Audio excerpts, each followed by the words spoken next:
Safety on school buses back in the spotlight as a parent takes legal action on behalf of their young son. Allegations of sexual abuse and a failure to properly staff the buses now front and center.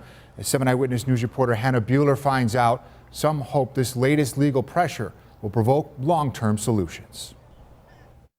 Very young students, and they were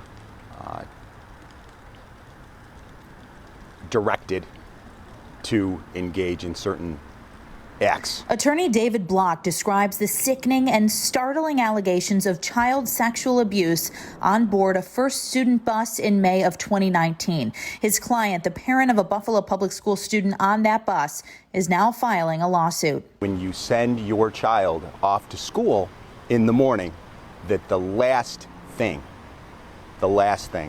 you would ever expect to happen is that something like that happens to one of your children.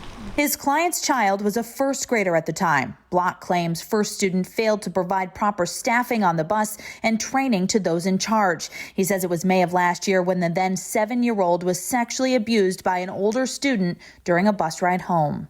This is something that could very well affect him for the rest of his life. The issue of a lack of bus aides on first student buses isn't new. In 2016, parents called for more aides following allegations that multiple students were sexually assaulted on board buses serving Buffalo schools.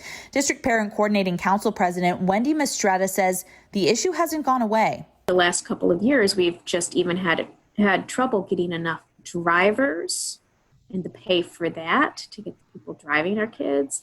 So I suspect that that has fallen, the issue of enough aides has kind of fallen down. Mistretta says finding enough staff for these jobs has been challenging, especially during COVID-19. She says parents need to come together to make sure students are safe. So we really have to find a way to get together, talk about the obstacles, come up with solutions, and just keep working on it.